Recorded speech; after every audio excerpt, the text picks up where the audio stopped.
physician, there is no writing here. Dupin replied, turn over, yet more. And he turned over 3 others in the same way. Now the book was poisoned, and before long the venom penetrated his system, and he fell into strong convulsions, and he cried out, the poison hath done its work. Whereupon the sage Dupin's head began to improvise. There be rulers who have ruled with a foul, tyrannic sway, and they soon became as though they had never been. Just they had won justice, they oppressed and were oppressed by fortune who requited them with ban and bane and teen. So they faded like the morn, and the tongue of things repeats, take this for that, nor vent upon fortune's ways thy spleen. No sooner had the head ceased speaking than the king rolled over dead. Now I would have thee know, O Ifrit, that if King Unin had spared the sage Dupin, Allah would have spared him. But he refused so to do, and agreed to do him dead. Wherefore Allah slew him, and thou too, O Ifrit, if thou hadst spared me, Allah would have spared thee. And Shahrazad perceived the dawn of day, and ceased saying her permitted say. Then quoth Dunyazad, O my sister, how pleasant is thy tale, and how tasteful, how sweet, and how grateful. She replied, and where is this compared with what I could tell thee this coming night, if I live and the king spare me?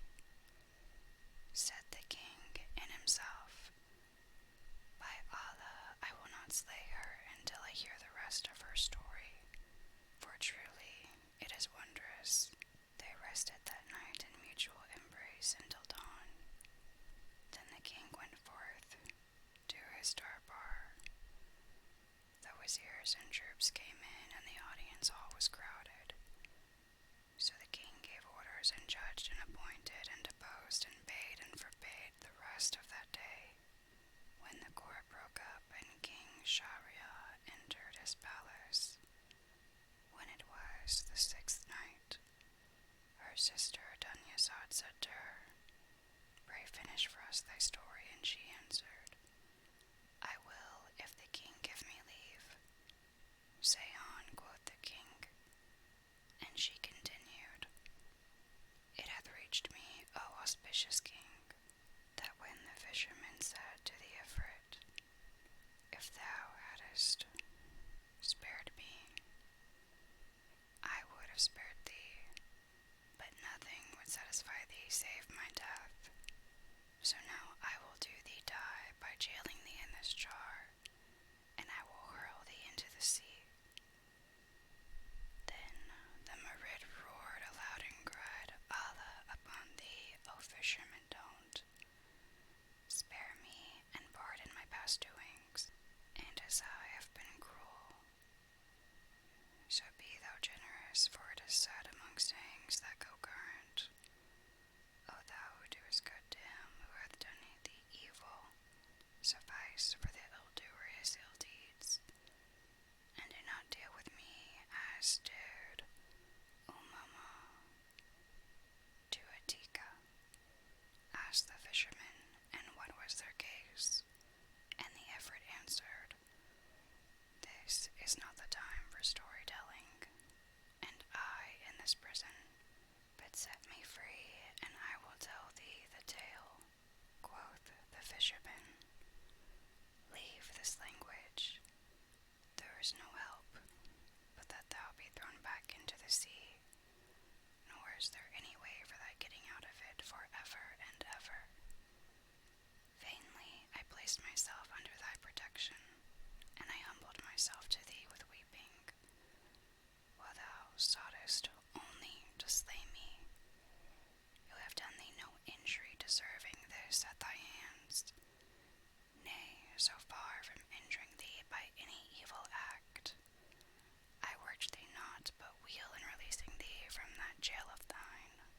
Now I knew thee to be an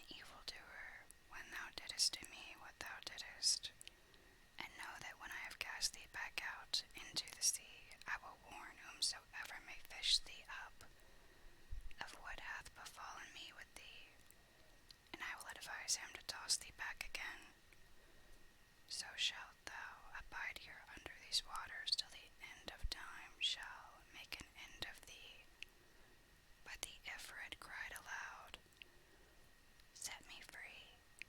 This is a noble occasion for generosity, and I make a covenant with thee and vow never to do thee hurt and harm. Nay, I will help thee to what shall put thee out of want. The fisherman accepted his promise on both conditions, not to trouble him as before, but on the contrary to do him service. And after making firm the plight and swearing him a solemn oath, by Allah Most Highest he opened the curcubit. Thereupon the pillar of smoke rose up till all of it was fully out. Then it thickened and once more became an Ifrit of hideous presence, who forthright administered a kick to the bottle and sent it flying into the sea. The fisherman, seeing how the curcubit was treated and making sure of his own death, piddled in his clothes and said to himself, This promised badly, but he fortified his heart, and cried, O Ifrit, Allah hath said, Perform your covenant, for the performance of your covenant shall be inquired into hereafter. Thou hast made a vow to me and hast sworn an oath not to play me false, lest Allah play thee false, for verily he is a jealous God, who respiteth the sinner, but letteth him not escape.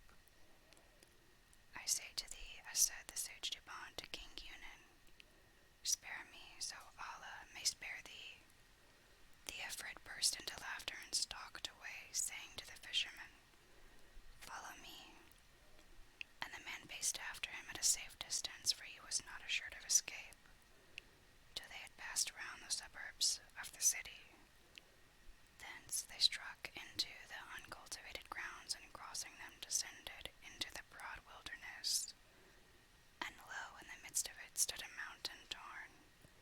The Ifrit waded into the middle and again cried, Follow me.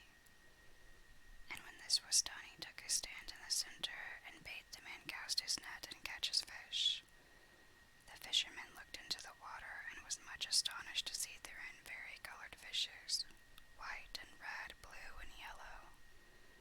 However, he cast his net, and hauling it in saw that he had netted 4 fishes, one of each color. Thereat he rejoiced greatly, and more when the Ifrit said to him, Carry these to the Sultan, and set them in his presence. Then he will give thee what shall make thee a wealthy man. And now accept my excuse, for by Allah at this time I wot none other way of befitting thee, inasmuch I have lain in the sea 1800 years, and have not seen the face of the world save within this hour. But I would not have thee fish here save once a day. The Ifrit then gave him Godspeed, saying, Allah grant we meet again, and struck the earth with one foot, whereupon the ground clove asunder and swallowed him up. The fisherman, much marveling at what had happened to him with the Ifrit, took the fish and made for the city.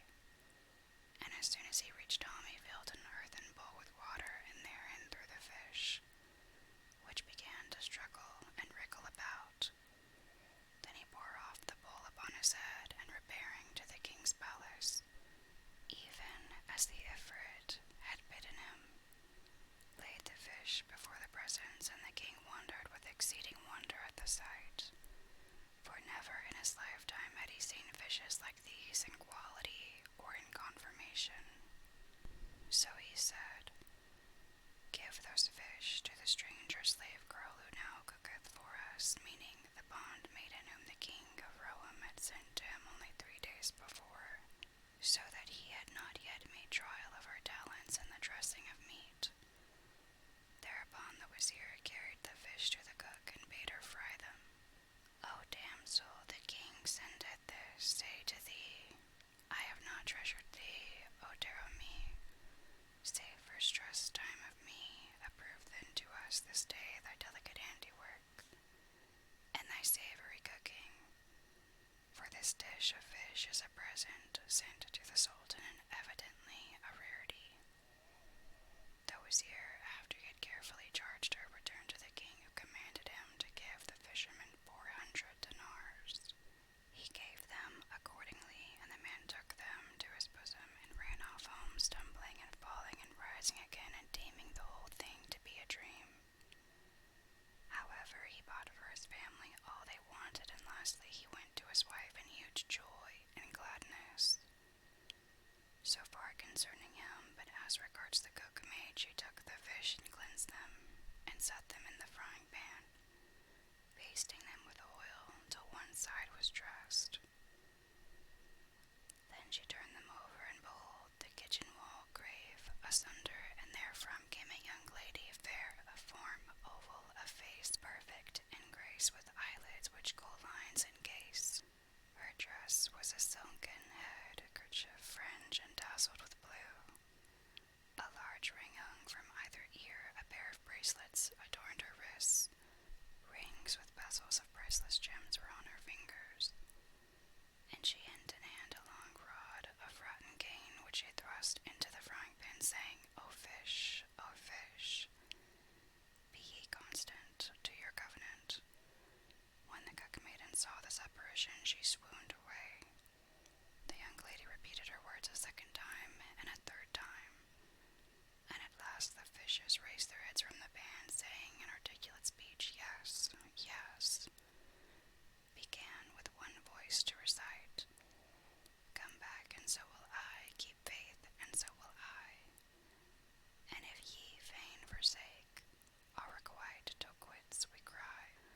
After this, the young lady upset the frying pan and went forth by the way she came in, and the kitchen wall closed upon her.